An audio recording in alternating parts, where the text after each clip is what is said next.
Buenos días para todos y todas, profesora Rosa Triana, compañeros y compañeras. Mi nombre es Mayra Mejía y en compañía de Talia Rodríguez, María Moya, María José Rolón, Andrea Córdoba, vamos a hablarle un poco acerca de lo que es la psicología humanista. Hoy tenemos una invitada de lujo, ella es la profesora Olaisa Esther Lobato Pérez. Ella es psicóloga, maestra en neuropsiquiatría y rehabilitación, docente de la Universidad Popular del Cesar. Psicóloga, es un placer para nosotros tenerla en el día de hoy aquí. Pero antes de darle paso a nuestra invitada de lujo, vamos a darle un lugar a Talía para que nos exprese un poco, nos hable muy por encima de lo que es el enfoque o la psicología humanista. Bueno, muy buenos días a todos y todas. Vamos a hacer una pequeña introducción de lo que es el enfoque humanista y podemos decir que este se centra en lo que es el estudio de la persona a nivel global, donde hay una valoración de pensamientos, emociones, comportamientos y el contexto vital de esa persona, es decir, el contexto general donde esa persona se desenvuelve diariamente, y es ahí donde vamos a evaluar las posibles soluciones y tratamientos que se puedan trabajar con esa persona, ¿verdad? Dependiendo de su problemática. Uno de los precursores más importantes del enfoque humanista fue Abraham Maslow, quien jugó un papel trascendental, ya que fue el fundador de la psicología humanista hacia los años 60. También podemos decir que, bueno, uno de los objetos de estudio del enfoque humanista o de la psicología humanista, como ya lo dije anteriormente, es que las terapias y los tratamientos se centran directamente en la persona. Se valora el contexto vital, los pensamientos, emociones y sentimientos. La psicología con este enfoque no se centra como tal en el problema o la conducta que se deriva de él, sino que va a hacer una evaluación integral a nivel individual, ¿verdad? Con esa persona, y va a examinar esos múltiples factores que están relacionados y pueden ser detonantes para esa persona respecto a su problemática. Ahora, también podemos decir que el ser humano se considera como un ser libre que puede desenvolverse en cualquier ámbito. También que es una persona que cubre todas sus necesidades y tenderá a desarrollar el mayor potencial. También podemos decir que, bueno, uno de los, adicional a eso, tenemos otros precursores como lo fueron Abraham Maslow, quien ya lo mencioné, Carlos Rogers, Rolf May y entre otros. Entonces, para profundizar más esta temática, tenemos a la doctora invitada el día de hoy, quien nos va a esclarecer unas dudas e interrogantes, las cuales van a ser presentadas en este momento. Muchas gracias.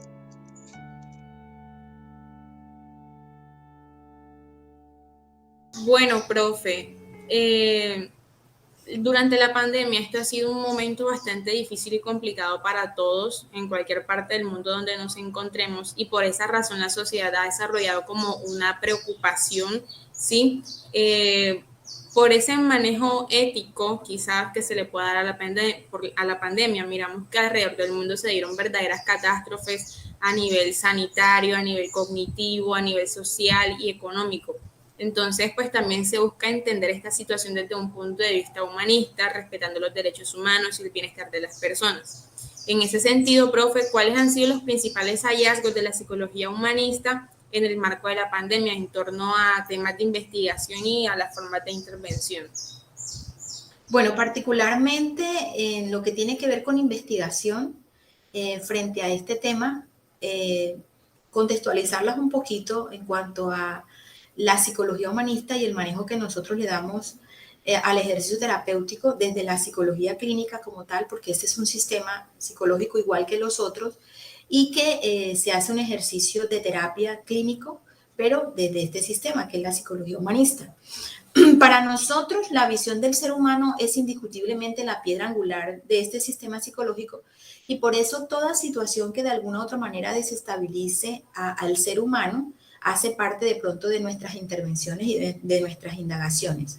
Sobre todo entendiendo que dentro de este contexto de la pandemia, sí hay una parte, digamos, desconocida por los otros sistemas psicológicos o por de pronto las otras indagaciones, que, digamos, no se había evidenciado, porque siempre se ha trabajado la mente y siempre se ha trabajado el cuerpo, ¿ok? Pero nosotros como psicología humanista manejamos un nivel más. Nosotros trabajamos el nivel, digamos, biológico que tiene que ver con el cuerpo, el nivel digamos, mental, ¿cierto? Que tiene que ver con lo que es la mente, pero manejamos un nivel que es el nivel espiritual. Y quiero dejar claro que en ningún momento es religión, ¿listo? Entonces, este nivel espiritual trabaja más que todo esa parte inmersa en el ser humano que tiene que estar relacionada con la voluntad de sentido y significado, ¿sí? Entonces, dentro de la pandemia, como surgió un contexto que nadie esperaba, ¿sí? Y las personas se vieron inmersas, digamos, en situaciones que nunca en su vida habían contemplado. Entonces ahí empezó a salir a flote quienes realmente tenían fortalecido ese nivel espiritual de sentido y significado, o sea, de afrontamiento a ciertas circunstancias en la vida que de pronto no esperábamos y que llegaron. Entonces ahí es donde empezaron a presentarse de pronto las debilidades y empezamos a ver muchas personas sumadas en contextos de ansiedad, sumadas en contextos de depresión, sumadas en contextos de vacíos existenciales, porque llegó una situación que no vislumbraban que podía llegar alguna vez y no tenían de pronto desde ese nivel espiritual ese valor fortalecido, digamos, de enfrentar esta situación. Listo.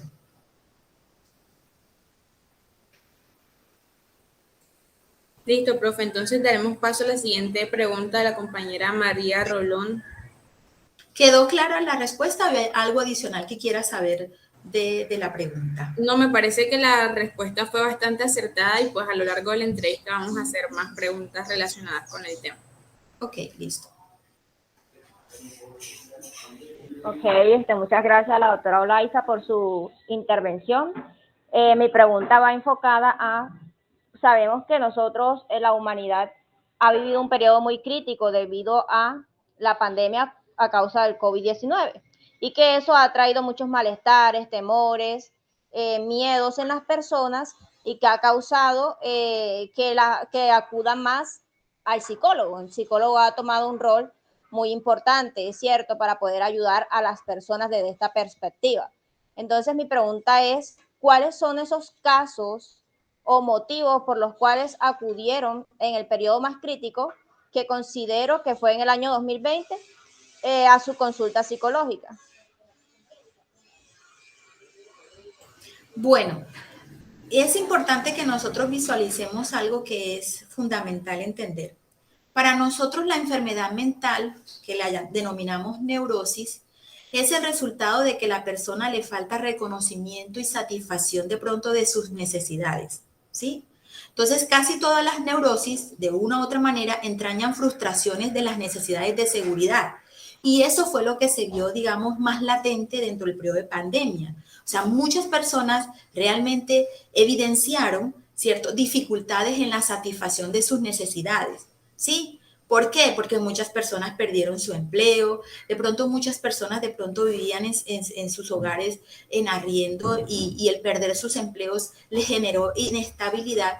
Entonces, ese tipo de situaciones de alguna u otra manera generaron en la persona sentimientos, ¿cierto?, de pérdida, de pertenencia a algo o a alguien. ¿Sí? Y ese sentido, digamos, de pérdida de pertenencia generó en ellos una significancia, digamos, por así decirlo, de duda acerca de sus metas vitales, porque las personas empezaron a pensar, ¿y ahora qué? ¿Qué va a pasar? Incluso al principio no visualizaban un final de la pandemia, sino más bien visualizaban que esto se iba agudizando más y más, ¿ya? Entonces, esto empezó a generar en las personas una desesperación por un futuro incierto. Y al mismo tiempo, esto empezó a generar en las personas disgusto de sí mismo, imposibilidad de goce. O sea, ¿cómo puedo gozar cómo puedo gozar yo de algo que no sé qué va a pasar mañana? ¿Sí? Entonces, y aparte de eso, como hubo una pasividad, porque dejamos de hacer muchas actividades, al dejar de hacer muchas actividades, la gente empezó a sentir que estaba despilfarrando su propia existencia. ¿Por qué? Porque no estaban haciendo nada, estaban encerrados en su casa, ¿listo?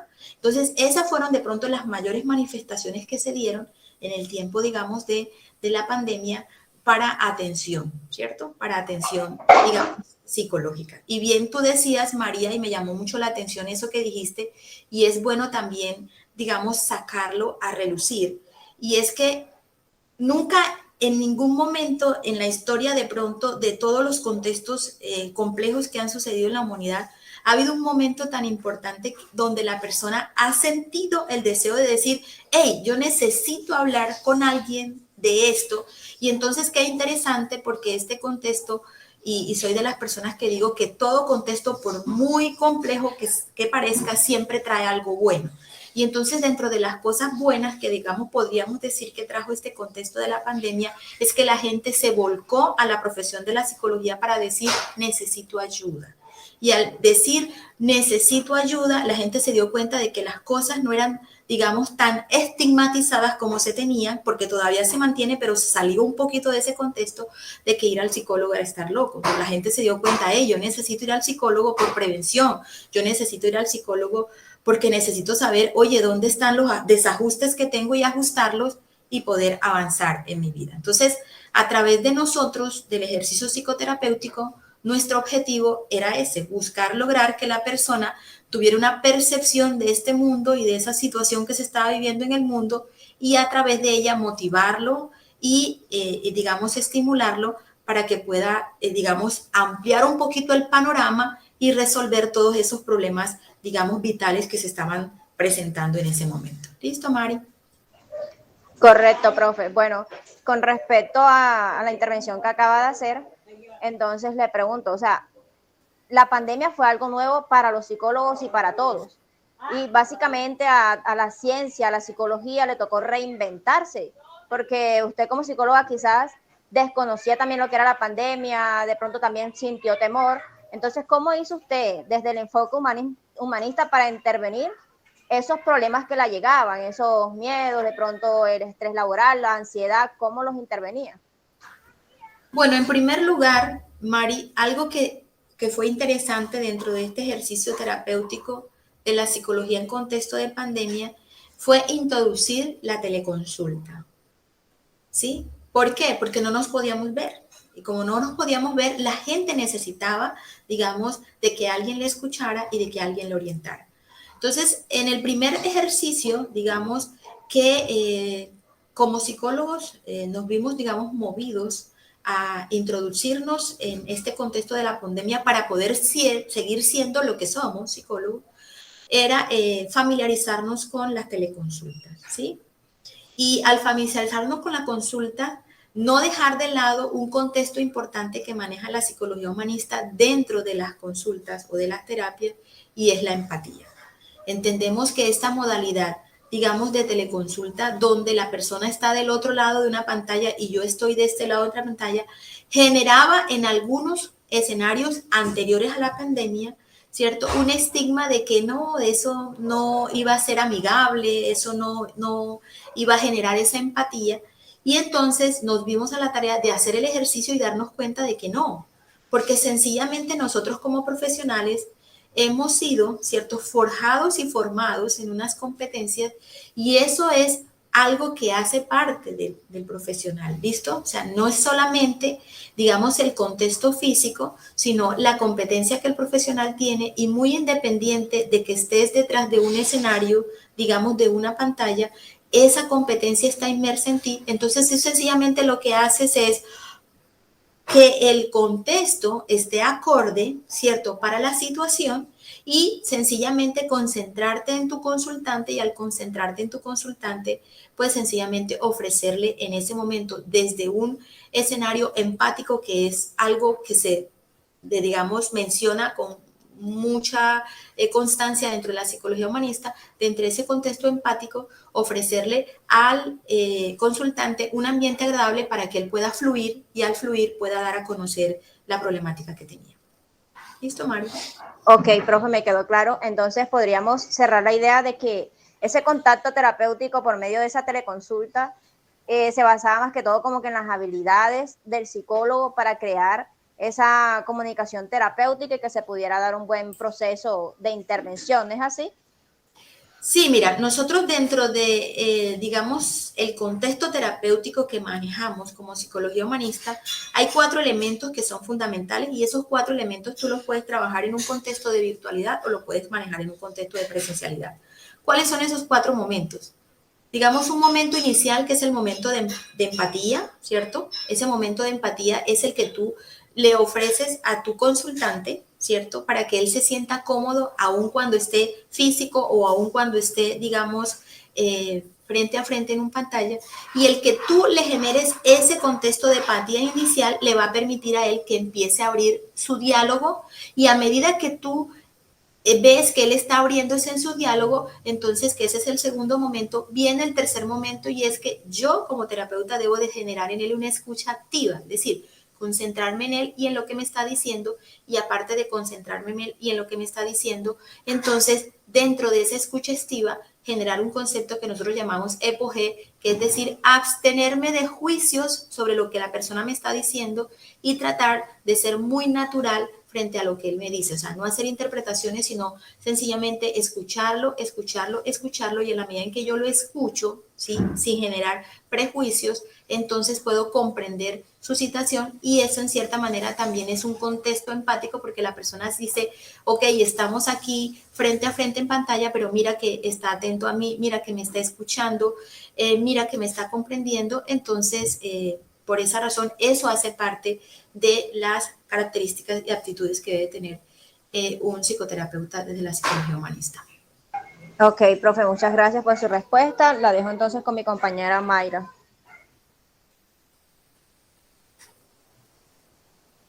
Bueno, profe, teniendo en cuenta algunas revisiones que hemos hecho de referencias de bibliografía, y se ha evidenciado un poco también de que durante este periodo de aislamiento, sí se incrementó un poco el consumo de las sustancias psicoactivas, como por ejemplo el alcohol. Entonces, desde el enfoque humanista, ¿cómo se puede abordar este caso? ¿Cómo se pueden abordar estas problemáticas? Bueno, para nosotros, desde la psicología humanista, nosotros entendemos lo siguiente, o sea, nosotros atendemos nuestros consultantes desde diversas terapias. O sea, hay varias terapias que se trabajan dentro de la psicología humanista. Tenemos la terapia gestal, tenemos la logoterapia, tenemos la terapia existencial, hay diversas terapias. ¿Sí? Una de las terapias de la psicología humanista en la cual nosotros, digamos, enfocamos este tipo de contextos del que tú me estás hablando, que es de las sustancias psicoactivas, es la terapia del logo o la logoterapia, ¿sí? ¿Por qué? Porque este tipo de manifestaciones que se dan en una persona, nosotros lo vemos como, digamos, un mecanismo, digamos, de defensa que la persona utiliza para poder enfrentar ese miedo o para poder enfrentar esa situación que le está aconteciendo.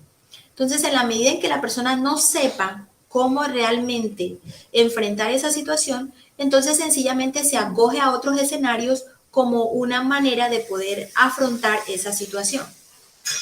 Desde la logoterapia, nosotros hemos aprendido que el ser humano sí tiene, digamos, esa capacidad, digamos, de ser libre, y en esa capacidad de ser libre hay ciertos momentos de angustia, sobre todo cuando hablamos de angustia, hablamos de momentos nuevos, algo que yo no sé hacer, que yo nunca había sabido hacer y que como es nuevo me genera miedo.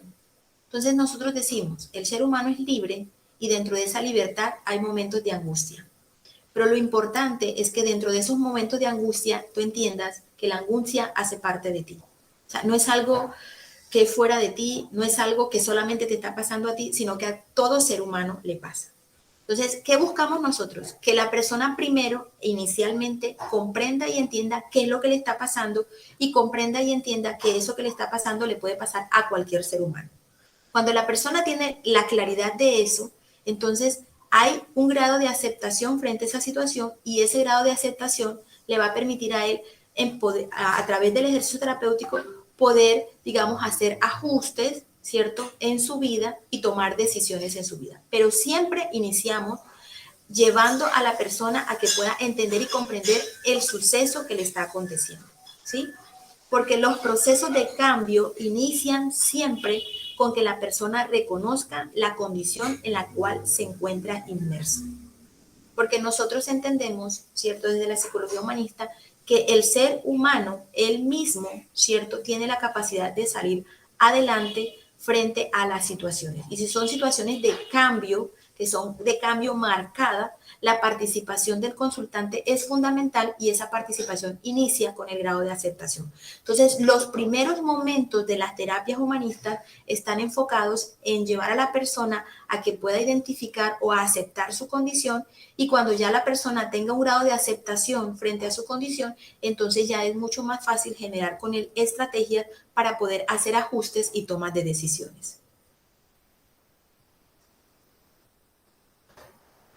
En ese sentido, profe, podríamos decir que pues la psicología humanista lo que creo que va más allá de querer buscar la cura, ¿cierto? Sino también lo que busca es entender, digamos, cómo se puede ayudar a la persona a que pues sea consciente, ¿cierto?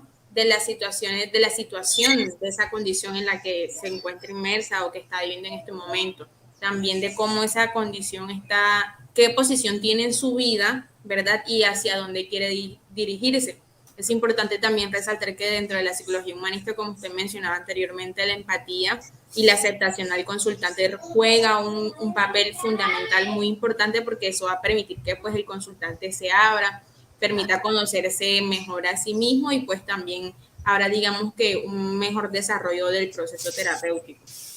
Así es, María, porque nosotros desde la psicología humanista no tratamos síntomas, sino tratamos a la persona, ¿ok? Porque si nosotros tratamos solamente el síntoma, en este caso el consumo de sustancia, y eliminamos el consumo de sustancia, ¿quién está consumiendo esa sustancia? Una persona. Entonces nosotros desde la psicología humanista le damos conocimientos a esa persona, y a través de esos conocimientos esa persona se ayuda a ver con más claridad qué es lo que lo ha llevado a estar en esa condición, y ese grado de comprensión, ¿cierto?, de lo que lo llevó a esa condición le va a permitir a él, digamos, operar en el ejercicio terapéutico, responsabilizarse de la condición en la que está presente y adquirir el valor para buscar soluciones creativas mediante la cooperación, ¿cierto?, entre terapeuta y consultante, ¿sí?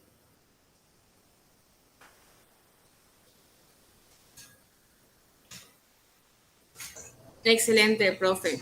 Muy interesante. Bueno, a continuación entonces viene nuestra compañera Talía a hacer su respectiva intervención. Bueno, buenos días. ¿Cómo está, profe? Buenos días, Talía.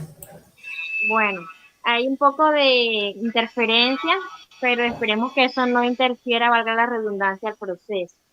Mi pregunta a continuación sería, ¿hay alguna duda con respecto a lo que se le da al manejo del enfoque humanista dentro de lo que son las terapias clínicas? Es decir, ¿cómo se encuentra aislado ese enfoque humanista? ¿Hay duda respecto al manejo que este implementa, o sea, las técnicas de las herramientas que este brinda en el momento de hacer una abordación clínica, una intervención clínica? Bueno, Talía, te comento, la psicología humanista no está alejada del contexto clínico, ¿sí? Lo que sucede de pronto es que se está acostumbrado a manejar de pronto el ejercicio terapéutico clínico, digamos, de una manera como muy cuantitativa, ¿no?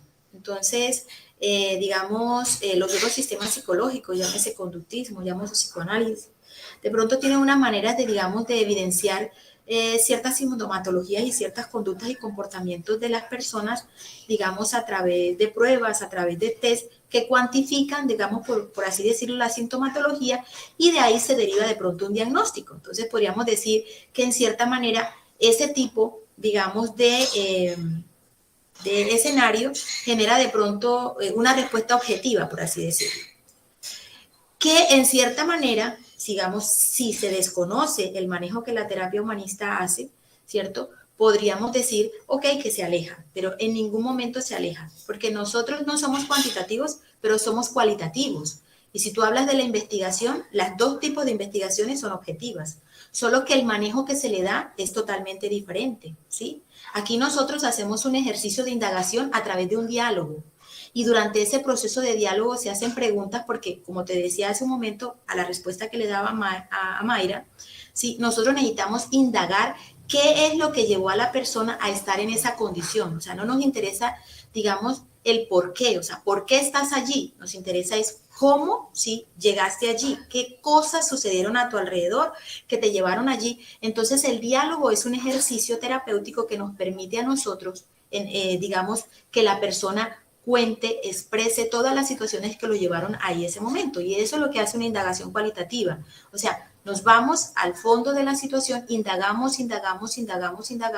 ¿Para qué? Para que desde la misma persona podamos llevarla a ella, a que ella encuentre dónde estuvo ese punto exacto, ¿cierto? De inicio que la llevó a la condición y a través de ese punto exacto ella pueda tomar decisiones.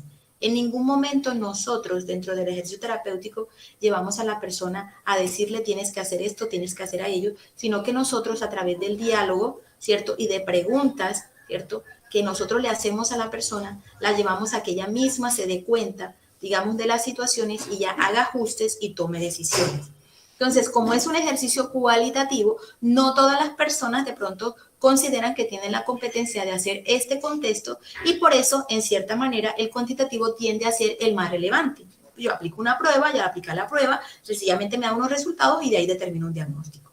Nosotros aquí, a través de este proceso, digamos, de indagación, logramos al final también establecer un diagnóstico, ¿sí? Y nosotros también utilizamos el DSM-5. O sea, nosotros no estamos fuera de la, digamos, del contexto clínico de la psicología. Nosotros también utilizamos todas las herramientas. ¿Por qué? Porque muy independiente de que nosotros seamos terapeutas humanistas, somos psicólogos, ¿cierto?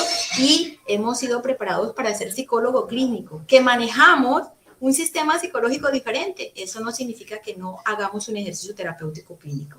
¿Listo, Thalía? Listo, profe, muchas gracias por su aclaración respecto al tema. Muy interesante, la verdad, muy productiva la respuesta también. Bueno, le doy paso a mi compañera.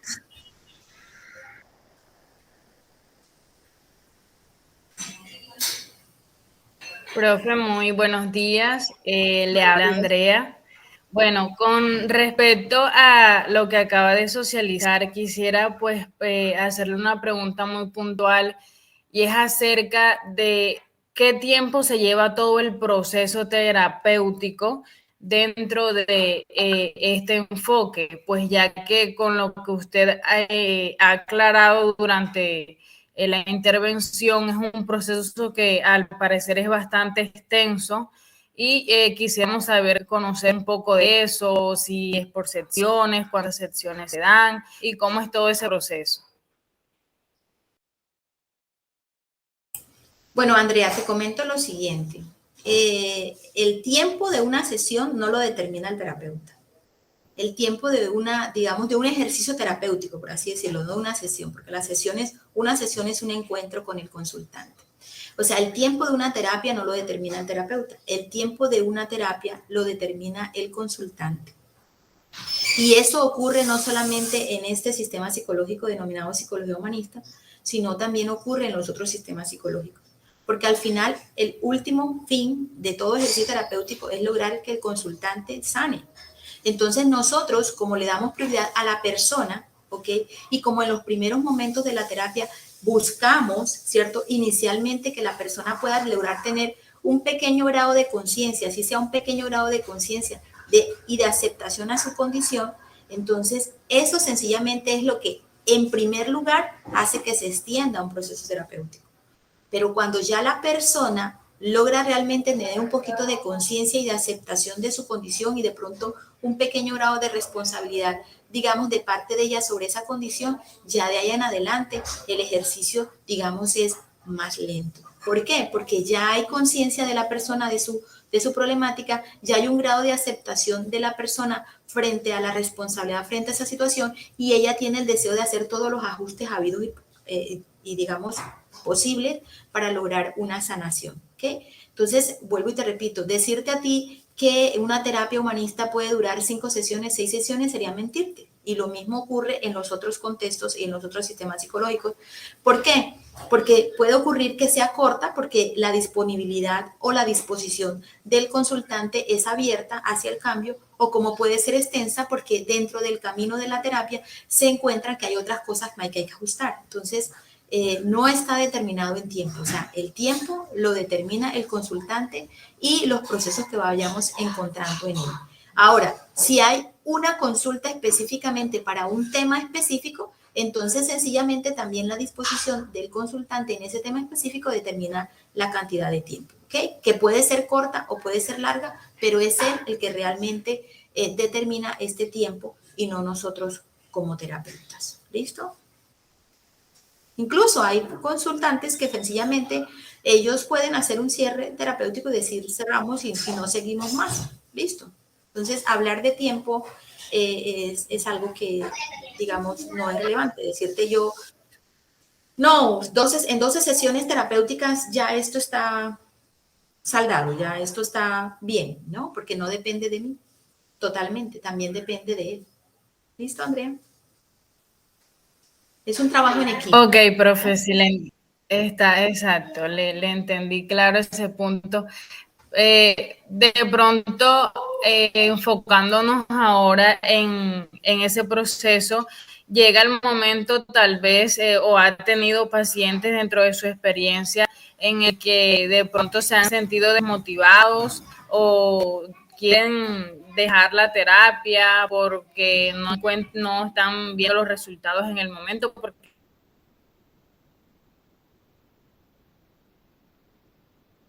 eso suele suceder. Me imagino que durante su experiencia ha tenido momentos así.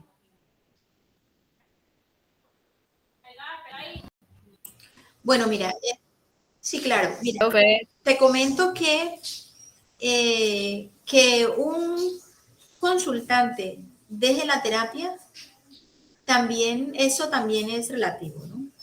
Como nosotros entendemos que en el ser humano por lo menos hay libertad, la persona tiene la libertad de hacer el proceso o no hacer el proceso.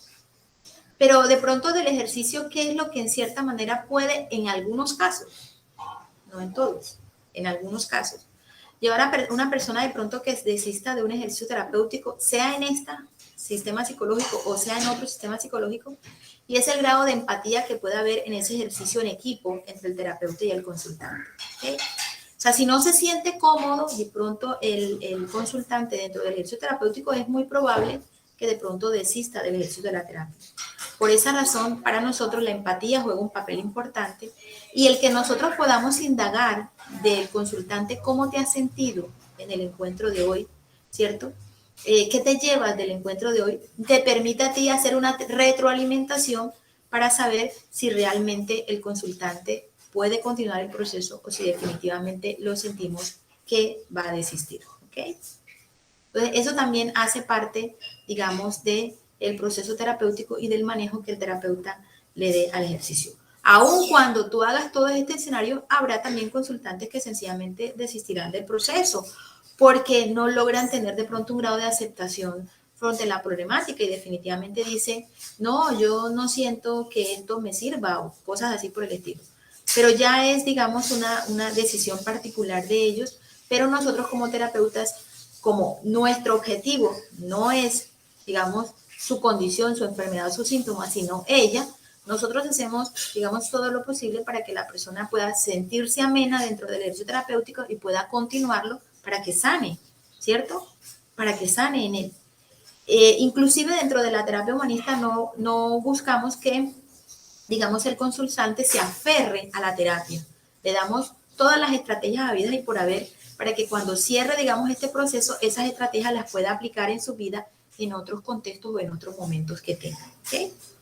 Entonces, no buscamos genere dependencia del consultante hacia la terapia, sino que él pueda estimular, digamos, todas esas capacidades que tenga y ponerlas en práctica y ver que en algún otro momento que él sienta que de pronto hay algún desajuste, pueda acudir y hacer el ejercicio y luego, digamos, sanar y avanzar. Todos estamos en procesos constantes de equilibrio y desequilibrio y que puede entender que esa parte terapéutica la va a tener siempre ahí disponible para cuando tenga que hacer algún ajuste, alguna prevención o algún tema en particular. Y es como socializarle bien el verdadero ejercicio de la terapia como tal, ¿no? Para que él entienda y comprenda qué es realmente lo que se logra en ella. Que al final es que él sane, que él pueda, digamos, liberarse de su condición y pueda avanzar y enfrentar, digamos, las diversas situaciones que se presentan en su vida. Bueno, muchas gracias, profe, por todos sus aportes y por ir respondiendo a nuestras inquietudes. Bueno, la pregunta que voy a hacer a continuación es con respecto a los tipos de terapias que existen pues, dentro de la psicología humanista. Hay investigaciones científicas ya sobre el enfoque centrado, sobre la terapia centrada en la persona, psicoterapia experiencial, experiencial de las emociones y muchos otros, transpersonal, logoterapia, terapia gestal. Yo quisiera saber en su experiencia y su práctica, con qué o cuáles enfoques lleva a cabo su labor o cuáles suele usar más y por qué. Si siente que de pronto se siente identificada, valga la redundancia, con un tipo de terapia en particular. Bueno, la práctica terapéutica de la psicología humanista está fundamentada en tres ejes teóricos, digamos, de base, ¿no? Estos tres, digamos, ejes teóricos de base son el existencialismo, que es que a través de él se busca el sentido y el significado de la vida y se busca trabajar en la persona el afrontamiento de la angustia. También tenemos la fenomenología, que es la que nos da, digamos, ese soporte que nos permite a nosotros hacer digamos, un análisis concreto, digamos, por así decirlo, de ese mundo de la persona. Y la fenomenología nos permite, de alguna manera, desde la explicación propia del consultante, de conocer, digamos, sus vivencias basadas propiamente en sus consideraciones, ¿sí? Y tenemos la otra, que es la hermenéutica, que es la que nos da también ese soporte de trabajo en equipo, donde a través de la hermenéutica trabajamos el entender, el comprender y el sanar con el consultante. Entonces, digamos, estos tres pisos teóricos dan cuenta de la práctica terapéutica. Sin embargo, dentro ya del ejercicio terapéutico hay varias terapias que están inmersas dentro del ejercicio terapéutico de la psicología humanista, ¿sí? Está la terapia gestal, está la logoterapia, la terapia de Carl Rogers, la que está centrada en la persona, está la transaccional, incluso está la misma terapia existencial, que es la que está fundamentada por Rollo May. Y hay una terapia que es la terapia basada en las necesidades, que es la que planteó inicialmente Abraham Maslow cuando dio a conocer, digamos, los cimientos de lo que es la psicología humanista. Entonces, podríamos decir que dentro del ejercicio, digamos, terapéutico de la psicología humanista, un terapeuta puede utilizar dentro, digamos, de su ejercicio terapéutico técnicas de cada una de, digamos, las terapias que están inmersas dentro de la psicología humanista. Aunque hay algunos que son específicos, ¿no? Hay algunos que son netamente terapistas gestales, hay otros que son netamente logoterapeutas, hay otros que están netamente vinculados a lo que es el escenario de la terapia asistencial. Y en particular, yo trabajo mucho lo que es la terapia de las necesidades de Abraham Maslow. Utilizo mucho las estrategias y técnicas que planteó Carl Rogers en su terapia centrada en la persona y de acuerdo a, digamos, la situación que me presenta el consultante en terapia, suelo utilizar también mucho lo que es la terapia del logo o la logoterapia. Entonces, de pronto, son las tres en las que más de pronto me muevo yo dentro de mi ejercicio terapéutico. Ok, muchas gracias, comprendo. Profe, mi siguiente pregunta es, pues como hemos venido hablando, usted ha estado exponiéndonos acerca de la psicología humanista, pues es importante resaltar que en la psicología humanista no se cataloga, por decirlo así, a la persona que se acerca a la terapia, no se ve a la persona, digamos, como un problema mental, o si esa persona tiene una depresión, o si tiene un estado de estrés, sino que favorece que la persona entienda que está pasando por un mal momento, pero que puede tener capacidades para poder salir de ahí. Con base en esto y asimismo en su experiencia, ¿qué aspectos beneficiosos podemos obtener de este tipo de terapia? en ese caso el cliente? Bueno, por lo menos en el caso de nosotros, digamos, nosotros dentro del ejercicio terapéutico, nuestro objetivo no es clasificar, rotular, etiquetar, ¿cierto?, a la persona. Cuando hablo de esto, no estoy diciendo que nosotros no generemos diagnósticos. Sí se generan diagnósticos dentro del proceso, digamos, de nosotros como terapeutas, porque necesitamos, digamos, tener la base de lo que es el proceso terapéutico que vamos a trabajar con esa persona fundamentado de pronto en una sintomatología. Pero esa es una información que nos tomamos nosotros, no directamente hacemos ese ejercicio con la persona que llega a nosotros, inmediatamente de pronto no la rotulamos, inmediatamente no la clasificamos, no la etiquetamos o no la psicopatologizamos en un diagnóstico. ¿Por qué? Porque sencillamente desde la psicología humanista nosotros buscamos inicialmente, como les decía hace un rato en una de las preguntas que me hizo sus otras compañeras, inicialmente nosotros queremos que la persona logre identificar, digamos, su posición, su condición, su grado de aceptación frente a la problemática que presenta. Entonces, si nosotros la rotulamos de pronto en algún diagnóstico de entrada, pues sencillamente eso genera un sesgo en la persona, porque si yo de una vez le digo a la persona, usted tiene ansiedad, si yo de una vez le digo a la persona, usted tiene X diagnóstico, entonces hay una justificación y un argumento de ella para cierto tipo de conducta, para cierto tipo de comportamiento. ¿Okay? Entonces, por eso, en los primeros momentos de las sesiones terapéuticas, nosotros buscamos, ¿cierto? Con el diálogo que se hace con esta persona, que ella nos vaya, ¿cierto? Dando a conocer el contexto en el que se está desenvolviendo esa situación en la que ella está, digamos, inmersa. Y a medida que ella nos va haciendo ese diálogo y nos va diciendo realmente cuál es la situación en la que se encuentra, nosotros vamos llevándola a ella a que se pueda, digamos, dar cuenta de su condición, para que se pueda dar cuenta de pronto de qué porcentaje, digamos, de responsabilidad individual ella hace parte para esa situación que se le está presentando. Y estos primeros momentos son vitales para la autorregulación propia que nosotros consideramos que todo ser humano debe hacer. ¿Okay? Si bien es cierto, los cambios se inician por el reconocimiento propio, ¿cierto? De en qué debo cambiar.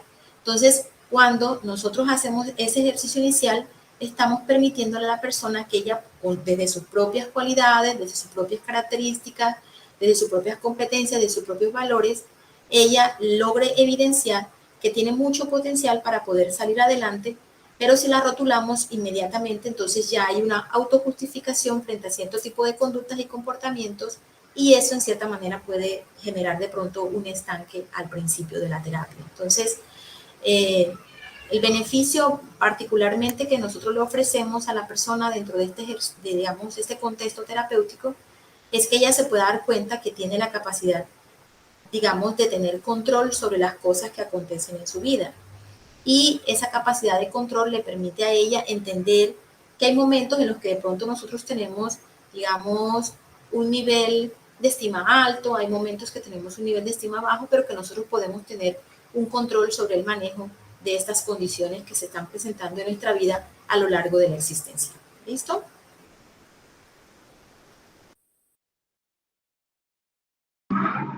Listo, profe, muchísimas gracias.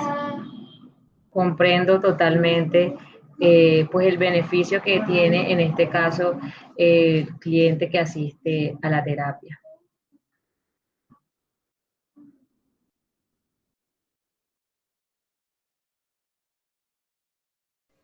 Ok, profe. Bueno, ya para ir finalizando, con respecto a todo lo que usted nos ha dicho y los tipos de terapias que usted emplea, yo quisiera saber hacia quiénes van dirigidas estas intervenciones, o sea, grupos poblacionales que usted atiende, si tiene algún criterio de atención o se atiende todo tipo de población en donde usted está o desde su ejercicio profesional.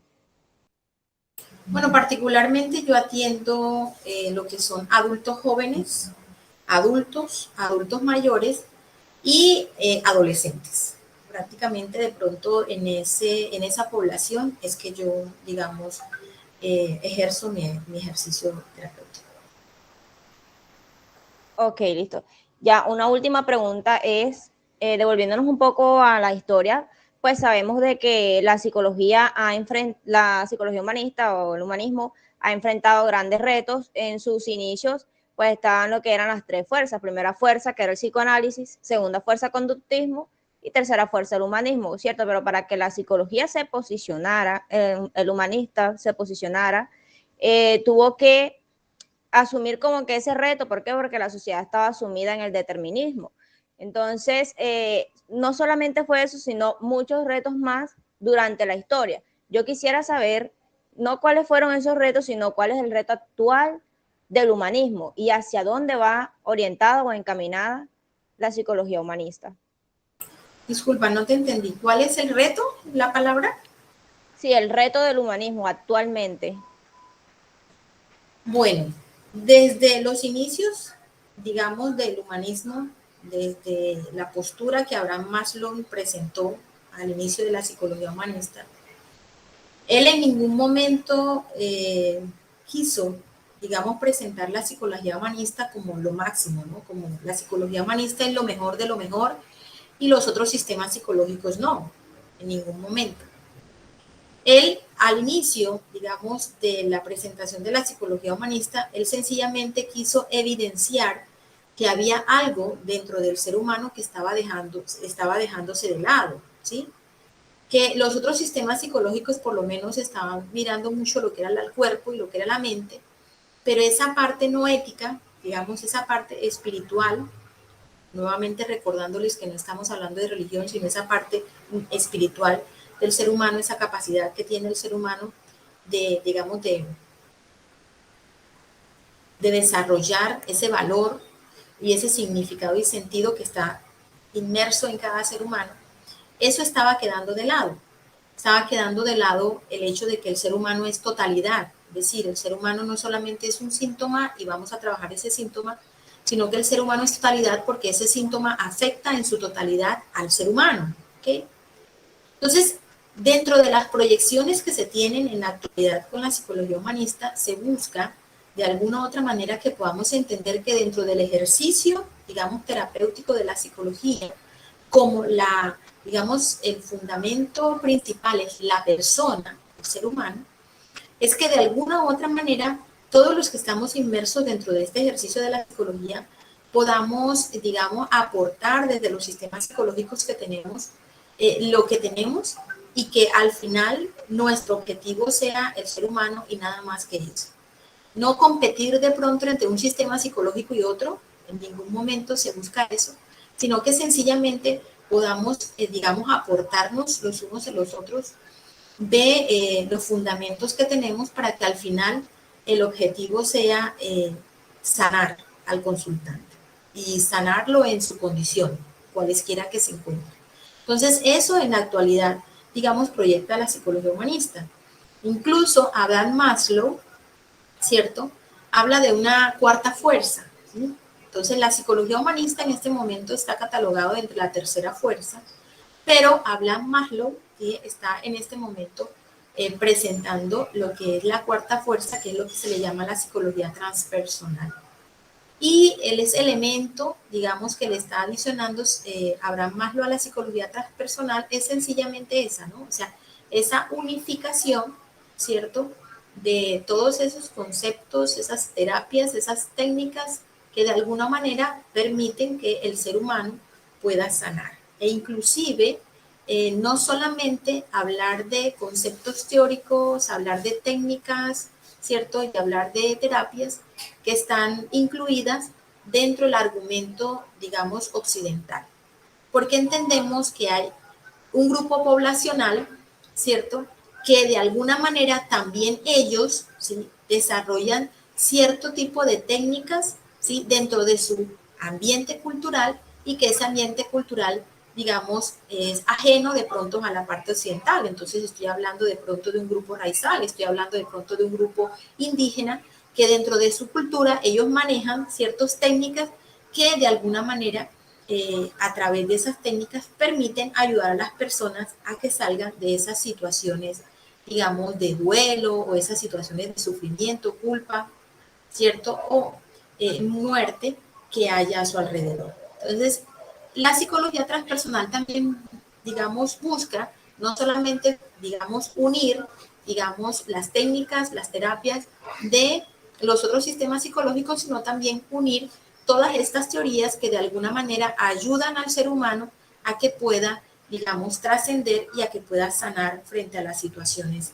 que está presentando. Entonces, es, digamos, como ese nuevo modelo que plantea Abraham Maslow, ¿cierto? De psicología humanista, pero ya en un concepto trans, ¿no? Por eso se le llama psicología transpersonal. Entonces se le agrega, digamos, otros elementos más, ¿cierto? Que permiten, digamos, esa proyección y esa eh, autorrealización de la que él tanto habla inicialmente desde su terapia de necesidades, ¿cierto? Que inicialmente empezó a plantear. Entonces, eso es lo que ofrece la psicología humanista ahorita, y algo fundamental que no se puede dejar de lado es que el ser humano como tal tiene dentro de sí, digamos, todas las potencialidades para que pueda salir avante de las situaciones que se le presenten.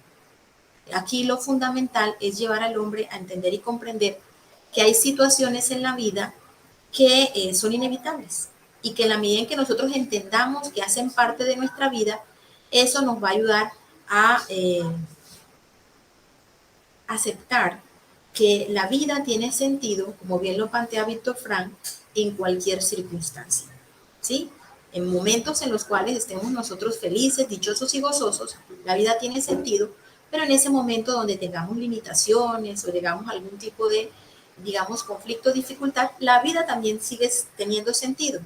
¿Por qué? Porque dentro de la vida están inmersos todos esos contextos. Sufrimiento, dolor, culpa, ¿cierto? Miedo, están inmersos dentro de la vida del ser humano. Y eso es lo que buscamos a través de la psicología humanista, digamos, educar a las personas con respecto a eso, ¿sí? Es nuestra fuerza de voluntad interna que está desde ese nivel espiritual que debemos empezar a estimular en las personas para que puedan tener la capacidad de afrontar los retos que vienen con la existencia. Ok, profe, muchas gracias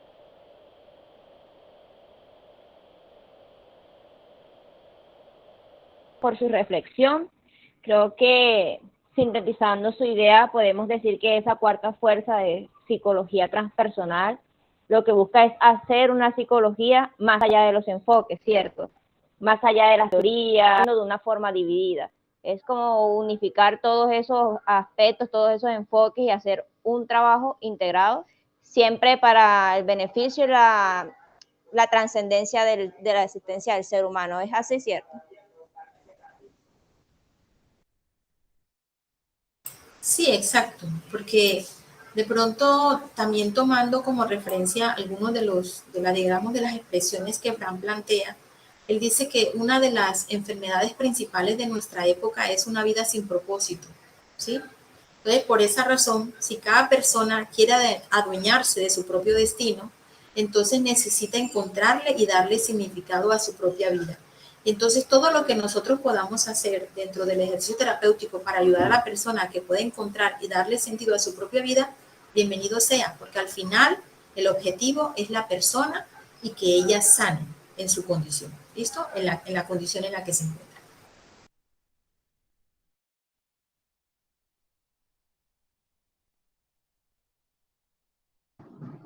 Profe, muchísimas gracias por hacer parte de esta entrevista, por responder nuestras inquietudes. Para nosotros es de gran ayuda como futuros psicólogos en formación. Sabemos que no se trata de cuál enfoque es el mejor, como usted lo mencionaba, sino de que el enfoque de nosotros sea el ser humano, sea la persona, sea esa persona, valga la redundancia, que acude a un psicólogo para recibir una guía, no para solucionarle la vida, pero sí para de pronto esas capacidades de las que usted comentaba, que reconocerlas y saber que hacen parte de la vida, pero que podemos seguir adelante, que podemos vivir con todo eso. No que es perfecta, pero que sí tenemos la capacidad para lograr llevarlas. Y me gustó mucho en general, sé que a mis compañeras también, de hecho, el enfoque y la psicología humanista personalmente a mí me llega mucho y conversando con mis compañeras, a ellas también.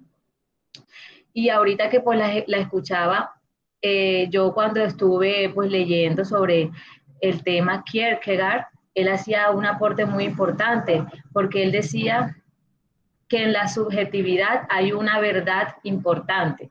Y esto quiere decir que si se le da valor a esa experiencia, y él lo decía, a esa experiencia personal y a la forma de que es representada o de que se representa para ella, pues eso hace valor a la misma persona. Y es lo que pues también hace el enfoque. Mirar esas experiencias y no tener o evadir ciertas cosas, sino que ver el ser de una manera integral en pro a su bienestar. Entonces, muchísimas gracias por todo, por compartir con nosotros su conocimiento. Y bueno, hasta aquí llegó nuestra entrevista. Espero que usted también se haya sentido cómoda con nosotros. No, claro que sí. Muchísimas gracias por la oportunidad de poder hablar, digamos, de esta psicología, y ratifico también lo que tú manifiestas. Aquí el ejercicio no es decir cuál es mejor, ¿cierto? Porque de alguna manera todas tienen un piso teórico y todas de pronto desde ese piso teórico están haciendo un aporte significativo y representativo para las personas que acuden a terapia. Entonces aquí lo importante es que nosotros podamos realmente visualizar que el fin último es la persona y que sane con ella. Entonces, gracias por este espacio y gracias por la confianza, e igual también pues me sentí muy cómoda con ustedes y bueno, nuevamente gracias por la oportunidad.